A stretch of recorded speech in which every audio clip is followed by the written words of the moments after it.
Hey everyone, and welcome back to Country Music Made Me. Thank you so much for joining us once again. If you haven't already, please be sure to check out our website, countrymusicmademe.com. There you can listen to all of our episodes and also sign up for our newsletter to receive exclusive content and also stay up to date on all of our upcoming guests. Just head over to countrymusicmademe.com and hit that subscribe button. You can also find us on any streaming platform, so if streaming is your thing, just head over to your favorite, search Country Music Made Me, and give us a follow there as well. On today's episode, we are extremely excited to welcome Canadian country superstar Dallas Smith. Now, this was an exciting one for me, especially because I've been following Dallas ever since the beginnings of his rock band Default. I actually have a drumstick from about 20 years ago at a concert that I have signed by the band. So over the past 20 years, I've been following along, listening to the music and seeing his rise through Default and then to his country career. I had a great time learning more about the background of that career and really the highs and lows that have carried him here to today with 12 number one singles to his name as a country artist. So please enjoy our conversation with Dallas Smith.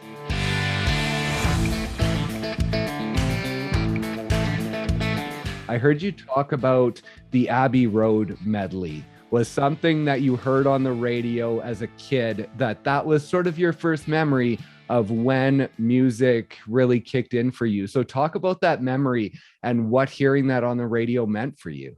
Yeah, it was music was always in the background in my house, obviously like house parties and stuff that my parents were having and different things. But it wasn't until it was a Sunday night, I must have been 7 or 8 years old. And on the Sunday nights in the classic rock station, they would retell like War of the Worlds. They would just like, the speaking stories and the sound effects and stuff. Right. And that would normally get put on Sunday night. And I enjoyed listening to that. But then I normally would fall asleep during it. But I ended up staying awake. And it was the first thing that popped on was this medley. And it was the first time I'd ever really remembered sitting and listening to music and not being a background thing. Right. Yeah. or concentrating on something else that was going on when music was being played. And just listening to the transitions and the voices and the harmonies and just like, if it just was ear candy. It was something about it. And it's kind of cartoonish too, though. There's some stuff in there. I don't know. It really caught my attention. And at that moment, I started like diving into more of the Beatles stuff and then getting into like the Zeppelin records and, a lot of like the Jimi Hendrix greatest hits and sort of the rock side of stuff. Right. Yeah, for sure. So that was my first memory of like something that was my own, that wasn't just put on for me. I was just like, man, I got to dig back into this and figure out what it is. And so that was really the first one. Yeah. So before that, had you started singing around the house? Had you gotten into that, or did that come sort of after that experience that you started to sort of enjoy singing, not necessarily around others, but just to yourself? Yeah, honestly, yeah, it was. I sang as a kid, like young kid. My mom was in Sweet Adeline's like women's professional choir, and my dad played guitar and sang around the house too a little bit. But I didn't sing after a certain point. I'm not sure exactly what age, but I just got, as soon as you get shy and self-conscious about it, I was quiet. Right. And so it was more something I just enjoyed. I just enjoy singing along to stuff by myself, to be quite honest. Yeah. Yeah. So it was around then I started just, discovering my voice and it wasn't until I was like maybe 14, 15, I really started like putting some gas onto, instead of just singing like, I'd sing Zeppelin stuff and whatever, but like the Alice in Chains stuff and really trying to like Soundgarden and really trying to push my vocals. That's what I was like, oh, hey, I can do some pretty cool stuff here. I think I can do this maybe, So I just enjoyed it, like challenging myself to get to sound like other people and how do they do that vocal and the placements. And it's really cool what they do there and distorting there. It's just, that's when I started diving into like what I could do and teaching myself. But I never, even all through my teens until I didn't sing in front of somebody until I was about 20 years old. Yeah. And before that, you've talked about sort of how you found it easier to connect to people through music and through song pretty much throughout your entire life. And so when you first started singing in your teens, what sort of escape was that for you? everything. It was everything. I mean, there's certain years in high school that were better than others, but like the years that I wasn't having a good time, it was, I had about an hour and a half, 2 hours after school. I'd walk home, and I'd have the house to myself, and my parents they just had a ripping stereo, and we had the video game system set up, and that was my thing, my decompression, from the day and whatever stresses you have as a kid, and Right. I'd sit there and play some video games and just sing along to like my favorite records, like Cranked.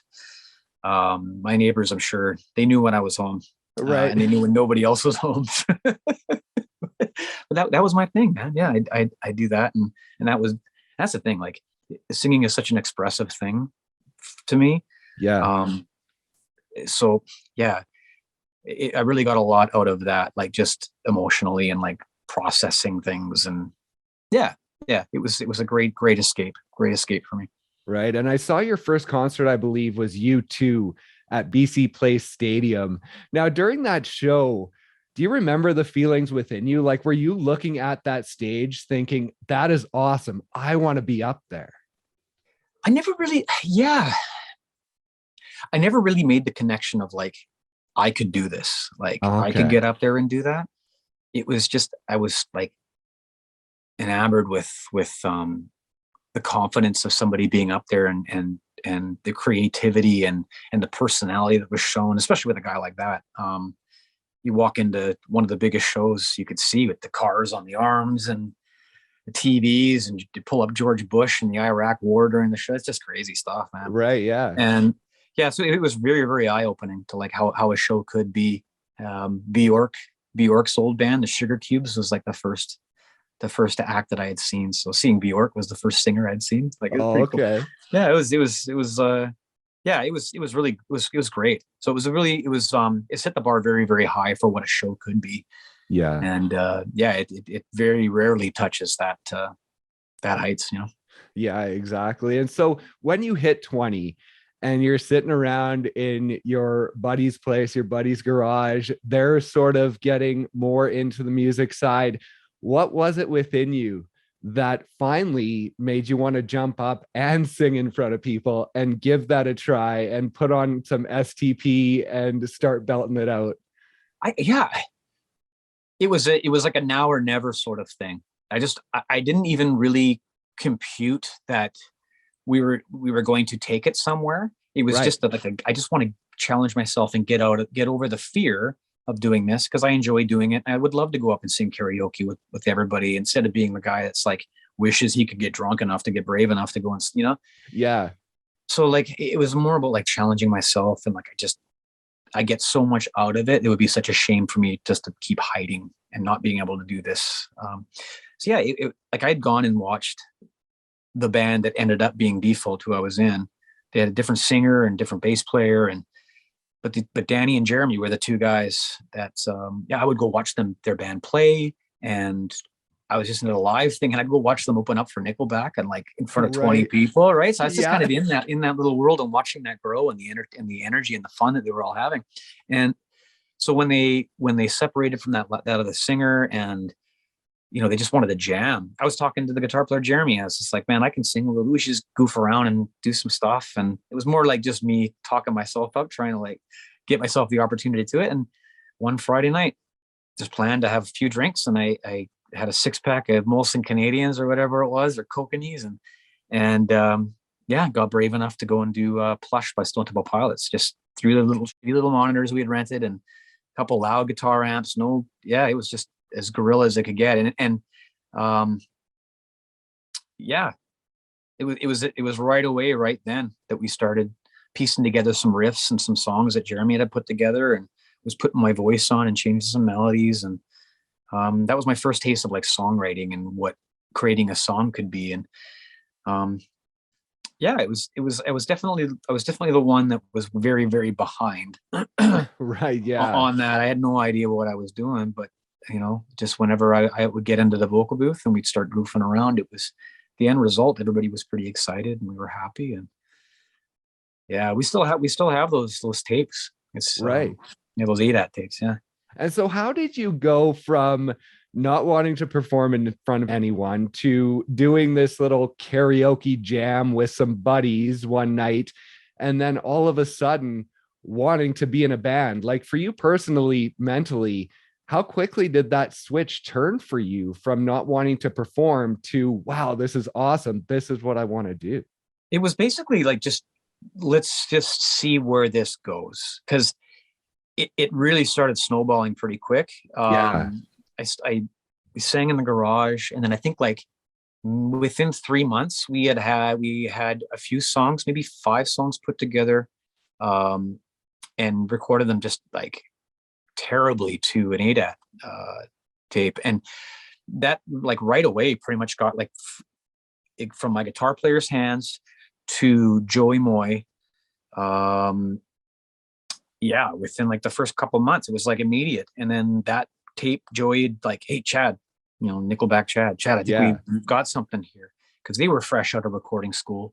So yeah, that was it, man. It was just kind of like one foot in front of the other. Don't be afraid to take that next step. Yeah. And let's just see where it goes. Because it was not like I had no idea how a band went from garage to getting eyeballs and getting discovered. I had no idea how that happened. And as far as I knew, it was just like, it was a random, the stars have to align. So it was like all of a sudden watching these stars align in front of us. When did the vocal went? Yeah. I mean, like, yeah, got some money together, and there was a plan that Chad had with Joey as far as recording what we were going to do. And we approached my parents to borrow some money, and they didn't have money to lend us, but they lent us individually some money to go and give to Chad and Joey and go record. And, it was just that one foot in front of the other thing, right? It wasn't like I knew where this was going to go. I didn't know what the steps were. I just knew that every step was going to challenge me, and I just put my head down and went with it and did the best I could do. And next thing we knew, we had a US record deal.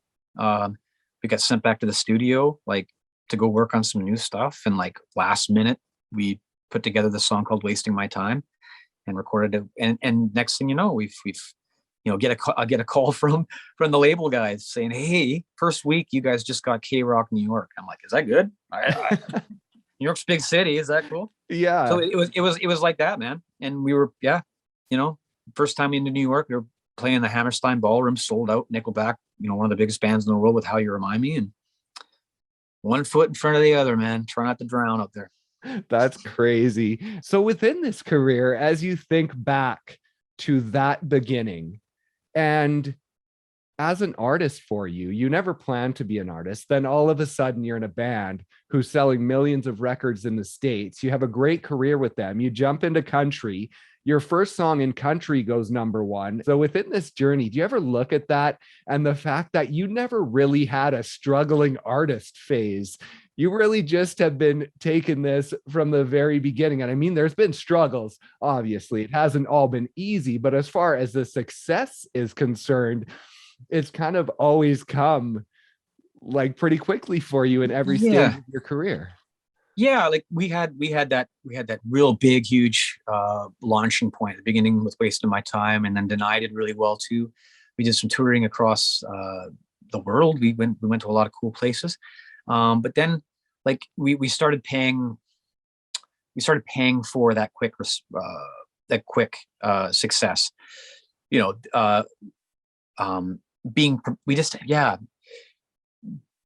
The things that we had to learn were self-inflicted, not being prepared enough for the second record, not writing. We were just partying and just enjoying the fruits of our labor, right? I mean, well, as any young 20-year-old does, right? Yeah, like I said, I specifically had no idea how this stuff all happened and what would keep it all going. And we worked hard, but we just worked hard in the wrong areas, Right.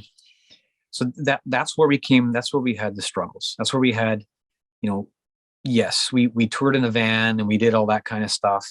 We got to a bus pretty quick, but then we hit those things. It's just like, we weren't ready for the second record. We had some label issues. There's internal band issues. There was, we had it got dark, really dark, around the third, fourth record that we had. So mid 2000s to like 2008. Right. We had a business manager who had passed away, and he was actually cashing checks of ours on his deathbed still. Oh, really? Yeah, he stole from a lot of people, hundreds of thousands of dollars that we had owed Canadian government for taxes that weren't paid by this guy, and just, oh wow, so we had a really, really great time, and then we had a really, really awful time. Right. We still toured, we still played shows, we still made records, but it was like everything was swimming upstream massively, and it did not come easy at all. Oh, we had to okay. like eat crow, and we went back to a van and like did some shows that we had to do, to pay some bills and things like that. Right. Right. And then that was kind of when I started internally feeling,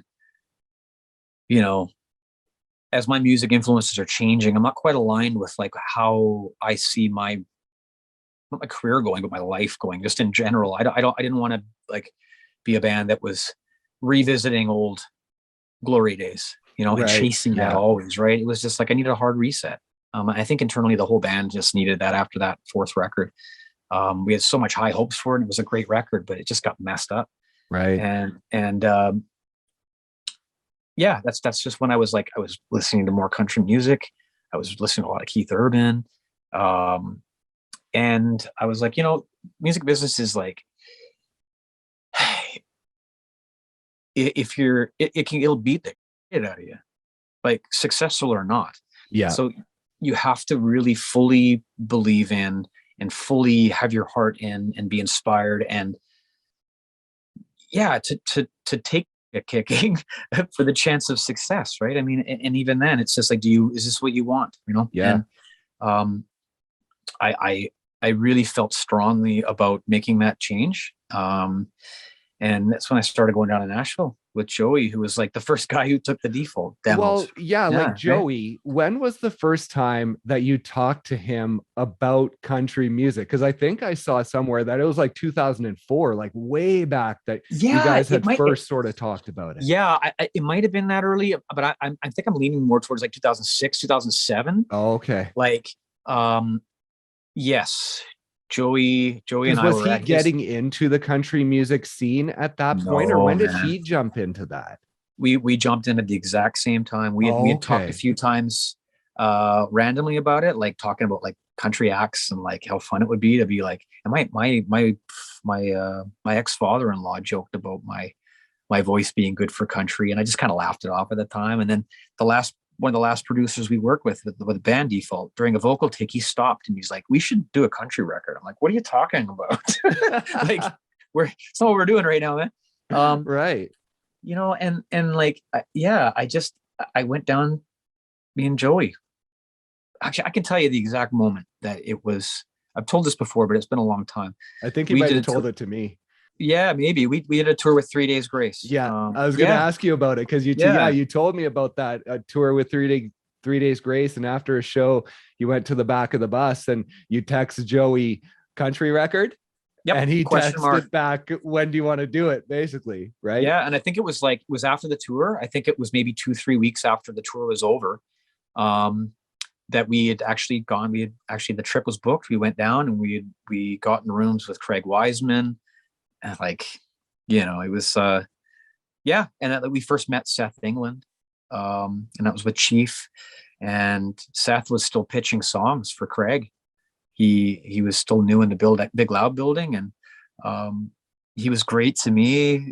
He really loved what Joey and I were doing and writing, and threw some songs our way, and then so Joey's first trip to Nashville was with me.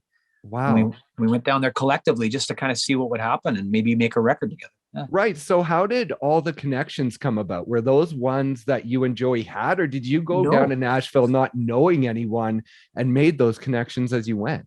No, we were co-managed by Chief Zaruk, and he had just put together this writing trip for us. Oh, and his first writing trip for us was like with heavy hitters, and it was great. All those guys really got along. We all got along really well with the Big Loud guys. Like, did a lot of writing in the building, and Joey especially hit it off, like just with Seth and those guys. They were all enamored with like asking him questions about the Nickelback records, because he Right. had done a lot of, like, he did all the work on the Nickelback records. Yeah, so exactly. it was really cool to watch all that all blossom. And then, you know, Seth and Chief and Joey had talked with Craig, and looking for like new. I think Joey worked on I think the first thing he did was the Jake Owen record, the Barefoot Blue Jeans Night.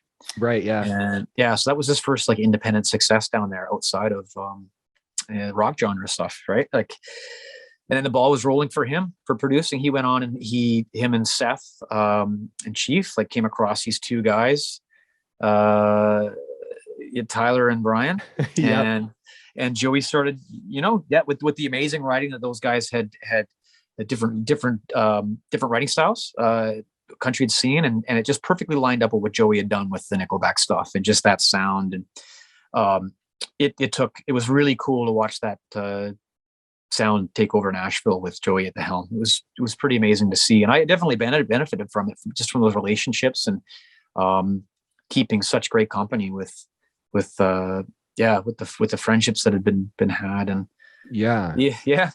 That's what I was going to ask you about, because I was talking to James Barker, and he mentioned that as a Canadian, to be successful in Nashville, it is possible, but you have to be in Nashville. You have to be in it. You have to be immersed in it. But for you, you've been able to do it from the outside, and you were able to do it quite quickly in breaking into that US market. So what was it about that journey that allowed you to do that?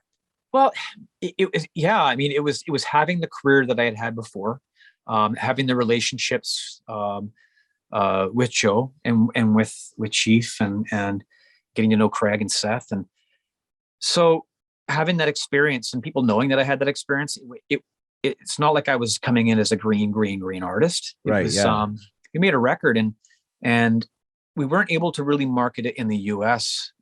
This is still iTunes. I mean, buying songs. So it really, really focused on Canada, to be quite honest, in the first couple of records, first record especially. Yeah. It just, we had 5 singles off that. I mean, it really hit the ground running with that new production style. And I was a fresh face. I was an experienced voice, but a new voice in the genre.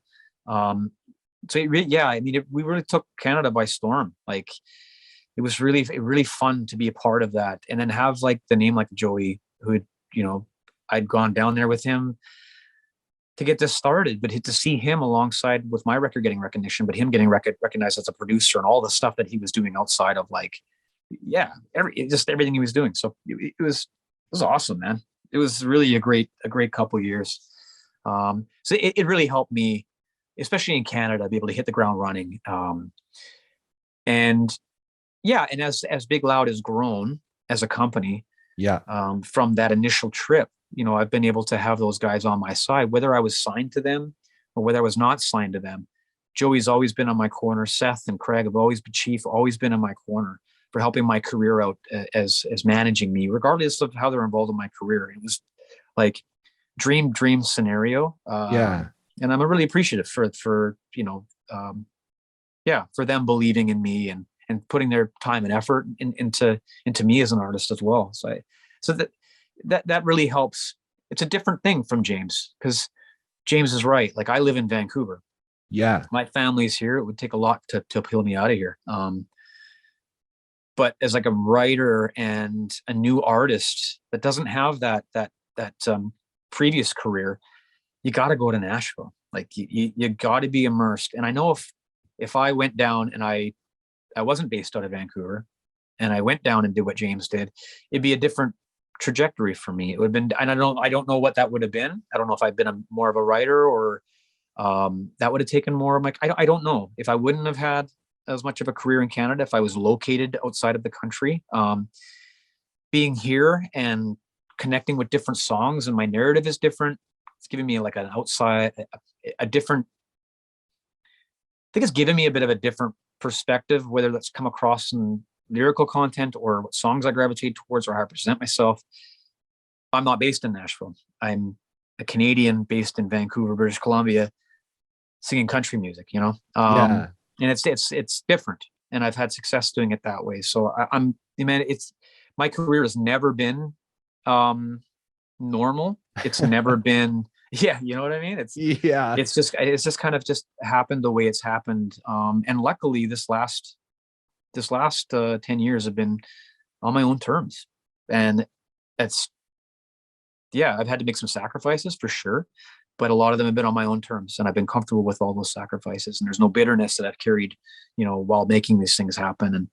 And yeah, yeah, I'm one of the very, very few that get to learn from mistakes in the music business and be able Right. to capitalize on those things. So yeah, yeah, it's been different for Yeah. sure. And along the way, I was trying to list out accomplishments that I could say you got this accomplishment and this and this and this, but the list just got too long. I had to just say, okay, I can't sit here for 10 minutes and just list off the stuff you've done. So as Yeah, you've yeah. went along and you've obtained the success and you've broken records and you've gotten the number ones, are you able to take the time to enjoy those, or is it difficult to really sit back and celebrate yourself? That's for later. You know, um, we find ways to celebrate. But I've always like tried to instill on like the people around me, like band and crew and stuff, is like this stuff, the awards and things.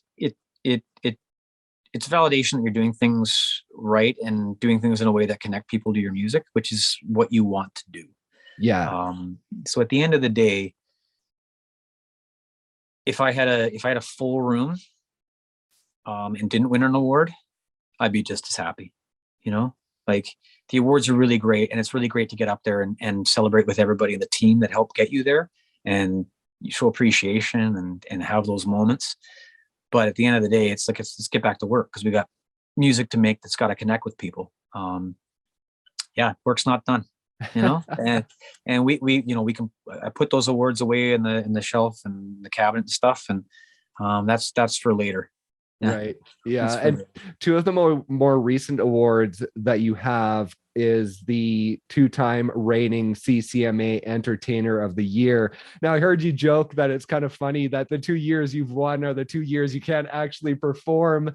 Congratulations. I But took it down. within that, being Entertainer of the Year and looking back 20 years at a kid who didn't even want to perform in front of other people and now being Entertainer of the Year, like how crazy is that to think about those two people? Yeah, it messes with my head. It really does. It really does. But it's also a testament to, like, one foot in front of the other, man. You never know where life is going to take you. And you know, being on stage and having songs that people sing back to you and stuff like that, it seems like very unattainable. Like it feels like it's so far out there. Yeah. But all it takes is just like, if you believe in something that you can do creatively, or whatever you want to chase down, you have to keep the end goal in mind, but one foot in front of the other. And that's the same thing with the music business, is just put the hours in, one foot in front of the other. Put your neck out there, man. There's a lot of situations even now that I went and sang a song that we hadn't rehearsed with Joss Ramsey last night. Even me 10 years ago would have been like so nervous, pacing back Right. and forth and stuff, you know, but you got to just stick your neck out and realize that, that if to achieve what you want to get, you have to put your neck out there and just worry about the little step. Don't worry about the big one that seems like insurmountable, the big mountain to climb. Just go and just take one scoop, and it's amazing how 20 years later you can look back on that and be really proud of what you've done, and what you've Yeah. achieved. Is not the accolades and stuff like that, but I don't say this very often, but I'm really proud, like knowing myself as a kid. I'm proud that I was able to get past that. And I don't know where I would have been if I wasn't able to go and consistently express that part of me. And like even just the physical act of singing, it's just like, it's just Right. part of me. Right. And not to not have that. And yeah, I definitely wouldn't be as happy of a person as I am, for sure. And talking about being happy, I know that mental health is a part of your journey as well. And I just want to ask you about that and sort of how you've managed that throughout this career of the ups and downs and how that has affected things for you. it's like anxiety and diagnosed with clinical depression, like 10, 12 years ago, a little longer ago than that. Oh, okay. It's just, seeing my kids, wishing that it was more of a upfront acknowledged thing when I was a kid growing up, would have helped me a lot, so just reflecting on my personal journey, and especially watching my own kids go through the pandemic, and like 17-year-old watching him go through his 15, 16 year, lockdown pandemic. It's just not supposed to be that way. And watching his mental health and stuff, it's just, Right. It's super, super important. And it's something that has great momentum behind it. And it needs to continue. Yeah. Because it is, we talk about a pandemic of grand scale, is something you can't see necessarily. Right. And you don't really have, so yeah, it's important to me to talk about it, and it's important to me to throw some attention, and be part of this wave, of just directing funds and attention and normalizing, struggles. You don't see them, but it's the Robin Williams thing, right? It's it's, you never know who is suffering, and you don't know who, to what extent, So it's something that we always, I'm always talking about with my band. I'm always talking about with my friends. I talk about, I really try to normalize it, and we really do normalize it with my guy friends, with everybody that on the road, and checking in on each other, and it was great to have that over the pandemic with, Jojo Mason and Sean Austin and Andrew Hyatt and Kelly Prescott and Megan Patrick and a lot of these people that are on the tour, right? It's just we there's a lot of artists we were just checking in on each other, and it was really awesome to have that. Because not all of us were all okay, all at the same time, right? It was really great to have that. I'm ever so thankful to have that little community around me, and hopefully they felt the same way about having that too. One of the shows you were able to play sort of post-pandemic is the Ryman in Nashville. Now, you've also had a chance to play the Opry with Terry Clark. Now, not growing up necessarily focused on country music or Nashville, and even not until your later 20s starting to focus on it. What do those shows mean for you at those iconic venues? Yeah, well, I learned very quick what was what, and what significance was what, for sure. I mean, that was part of going down to Nashville and learning, it's the amazing stories and the history behind. We were our first time in Nashville was just exploring Music Row, exploring, back before Nashville blew up and became the big restaurants everywhere. And, it was, Broadway was still just nothing but honky tonks and just dirty as hell. And so we learned really quick, just immerse myself in what was what and what meant what. And it was really awesome. That Ryman experience was even with the Opry as well, but with the Ryman, we were able to get up there with my own band, and two of the guys, their parents actually took him down to Nashville when they were kids and took him to the Ryman. So they had actually stood on that show in the tourist thing as a kid, and they remember it. And then, being able to get up there and seeing the look on their face when we get to play, it's what it's all about, man. It's all creating those memories and the opportunities and the journey that you get taken on and where it takes you. And here I am singing Wasting My Time on the Ryman with my band, and I'm looking up, and Craig Wiseman's there, and Joey Moi's there looking down, and it really meant a lot. And I was really collected and pretty calm and not too nervous. I was the right kind of nervous, all the way leading up to that show. Even sound check was pretty good. I felt good, and I tell you, when you get up there on the stage and you see people sitting in those pews, and you see people that have supported you, and you see new faces, they're there to see Trace Atkins, you got to win them over. And it's a full on wide range of emotions, and it hits you very, very hard. And there's very few moments that hit you like that. And that Ryman show was definitely one of them. The Opry one was, I hopped up and sang One Drink Ago with Terry, and it was a really great way to play the Opry, because I sang on the opera stage, but I kind of didn't play the Opry. I was just kind of a guest of Terry. So it was just get up and don't screw up, but to have that memory with her on that stage and being invited. I mean, that's Canadian country royalty on, in her throne. I mean, it really, I mean, I got to sit on her lap for a few minutes. It was pretty awesome. Yeah, but the Ryman was really special too. It was just, yeah. And as cool as those shows are, is there nothing much like coming home to the Commodore and being able to play the Commodore Ballroom? Is that sort of the Canadian Ryman for you? Yeah, well, just it's my, I mean, my history is at the Commodore Ballroom. And we won this 99.3, the Fox, the rock station here. A song called "Deny" won the radio station contest and kind of got a record deal in the U.S. I think we won that contest. So the reward was we got to open up for I think it was the Headstones. I think at the Commodore Ballroom. I think it was like my third show I'd ever played. Like, and then we had this song that people knew on radio, and I had no, if I could hide, like I basically figured out how I could hide behind a microphone like this. But it was great, man. It was, yeah, I cut my teeth there. I just played some of the most memorable shows there. Like, yeah, I played probably a dozen times, 16 times in that show, all throughout different times in my career over the last 20 some odd years. Yeah. You don't mention your mom and dad too much on social media. Kind of all I know about them is that your mom is a cancer survivor and your dad scored 2 hole-in-ones on the same hole, like a year apart. That's really all I know about them. But talk about them throughout this journey and what they've meant for you. Oh, everything. They've been, my parents, yeah, more supportive than,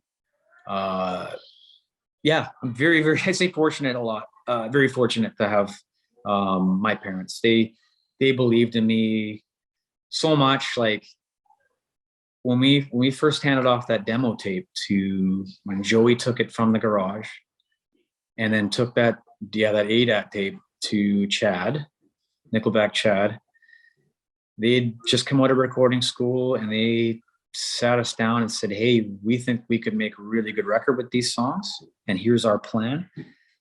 We need this much money." And right. Yeah, like we put up a plan together with them. It's like in a duotang that Chad, Joey, and all of them, we all put together. It's a presentation of what we would do with the money. And right. My parents, like based on that and based on the demos, they grew up, not with a ton of money. Like, didn't have money to lend us, and they took out a line of credit and gave us each a small loan, and we were each individually responsible for it. Wow. And we went to the studio and we recorded some songs, and Deny came out of that, those recording sessions, and that's what got us our record deal and got us in the Commodore. And so all throughout my career, like every bit of it, those grinding days of like rehearsing, and all the parents they were all together, and it was a big clan, and they would all come to our shows, cutting our teeth in the little clubs and celebrating all those wins with us. All of our parents and stuff were already close. We'd have backyard parties and celebrate stuff before we would go out on the road. And so like all through my career, all of our parents were super, super supportive. And my parents, even through like the really dark times where we were getting robbed by our business manager. And like there was times where like the beginning part of my relationship with Kristen, where I had like son was really young. I was, single dad-ish and right. No money. And like, I had to literally like, Kristen, can you come to the dentist? I don't have money in my account to pay for this root canal that I just had, because I let my teeth sit for so long. Right. Oh, like it wow. was just, and they were always there to make sure that we were okay, and had that platform to take those risks. Like, I'm broke, I'm going to go down to Nashville, after I've already had a successful career. Like, they were there. They've always been the rocks for me, and knowing that I had them in my corner. Right. So I don't put them on social media. I'm a pretty reserved introvert. And Right.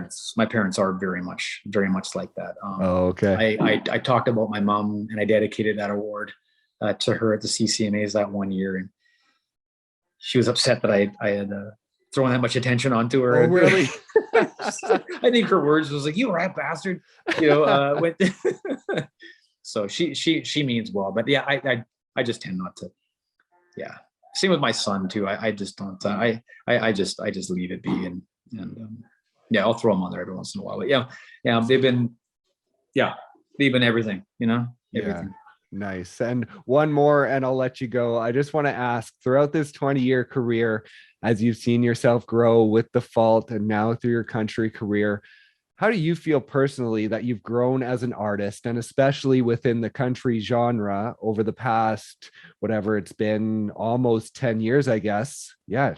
10 years from your debut, almost to the day, actually. May 23rd, 2012, I think I have here that your debut album was released. So almost to the day of 10 years. How do you feel you've grown? In every way possible, to be honest. I mean, just going through what I had gone through, approaching relationships differently, approaching business dealings differently, just everything is like just basic human skills. Right. that you normally would develop in your late teens and early 20s. When you're living on a tour bus, you don't develop those skills. So like, yeah, just making my life more well-rounded and having my effort put in a more well-rounded way. Not taking a lot of things for granted, and smell the flowers while they're still blooming. Because I experienced all that stuff, right? And then it's gone. So, yeah, every way, man. Preparing in the studio differently, preparing for records differently, knowing that you're a couple songs away from just being like, yeah, that guy was good. Yeah, I want to have a long standing career in whatever way that takes me as a vocalist and as an artist. And yeah, I have to still learn how to care about the things that I need to care about and fine tune it where I let go of the things that I shouldn't care about. It's still a work in progress, and I've gotten a lot better at it. Just as a human being. Yep. I've done a lot of growing. I've got 3 kids now, man. I got some. We just went through a pandemic, right? We if you don't grow up and mature at that point, you might never. So I really enjoyed my 10 years and my time with the rock band. And I a lot of it like showed me what kind of things I need to work on. Once that was all over and reset, and was, with Kristen, my wife, and yeah, I get to learn from mistakes in a lot of aspects of my life, and I'm not going to blow it this time. So that's what my 10 years has been, is put my nose down, my head down, and just, we go back to work, right? But it's like doing the work that I have to do and work on myself in order to get me to be able to go and properly enjoy the fun, which is the studio, bring the songs to life, and then going and hopefully having these songs connect to people. That's not the work. The work is like making sure you're okay and properly ready to bring your all and your best to the studio and to this career that I have, and bringing what the songs deserve, and my fans deserve, without picking up my personal life, without up the other stuff. That's what my last 10 years has looked like. I think as I look at it from a 30,000 foot view, trying to keep it on the tracks in a positive direction.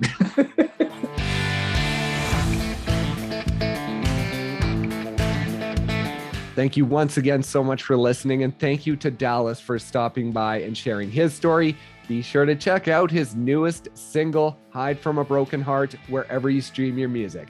Please also be sure to check out our website at countrymusicmademe.com. There you can listen to all of our episodes and also sign up for our newsletter to receive exclusive content and also stay up to date on all of our upcoming guests. Just head over to countrymusicmademe.com and hit that subscribe button. You can also find us on any streaming platform, so if streaming is your thing, just head over to your favorite, search Country Music Made Me, and give us a follow there as well. Thanks once again so much for listening, and we'll see you next time on Country Music Made Me.